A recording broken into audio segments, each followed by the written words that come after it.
Circular park of radius 20 metre, इस 3 लड़के बैठे हुए हैं, ये अंकुर और ये सैयद और ये डेविड, ये तीनों बाउंड्री पे बैठे हुए हैं और तीनों के पास में टॉय टेलीफोन है, इक्वल डिस्टेंस पे बैठे हैं, मतलब ये डिस्टेंस बराबर है, ये मतलब ये इक्विलेटरल ट्रायंगल है।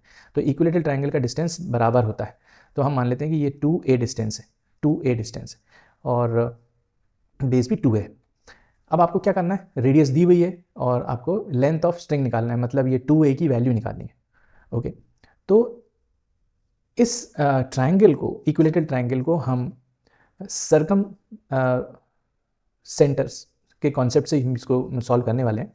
तो इसमें जो कॉन्सेप्ट लगेगा वो इस पॉइंट को, जब इक्विलेटरल ट्रायंगल किसी सर्कल के अंदर इंस्क्राइब्ड है, तो ये जो पॉइंट है, मतलब the circum centre is the centre of the circle in which this equilateral triangle is made inside the circle, is inscribed in the circle. Okay, तो it has got a property that it divides the vertex and the midpoint in the ratio 2:1. तो ये midpoint हुआ, तो midpoint कैसे हुआ, ये आप congruent करके आप कर सकते हो, है ना, ये midpoint आप congruent करके कर सकते हो, क्योंकि ये perpendicular हम मान के चल रहे हैं कंस्ट्रक्शन से, तो RHS वगैरह से congruent हो जाएगा, and then you can prove by CPCT that this is A and this is also A. Okay, midpoint.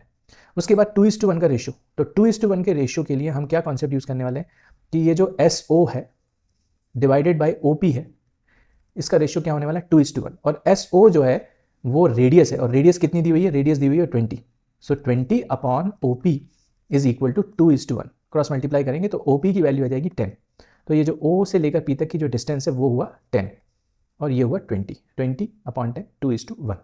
Okay, और ये कितना है, ये रेडियस है, तो रेडियस इज अगेन 20। तो अब हम ट्राइंगल OAP में पाइथागोरस थ्योरम लगा लेते हैं।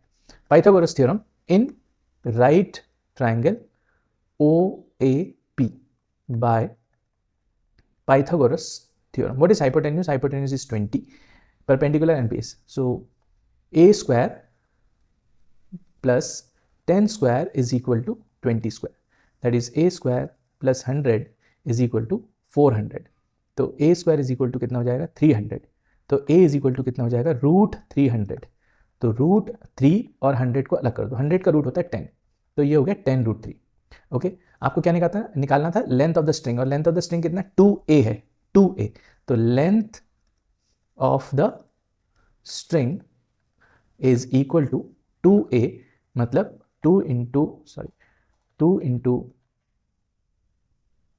10√3, that is 20√3 meters.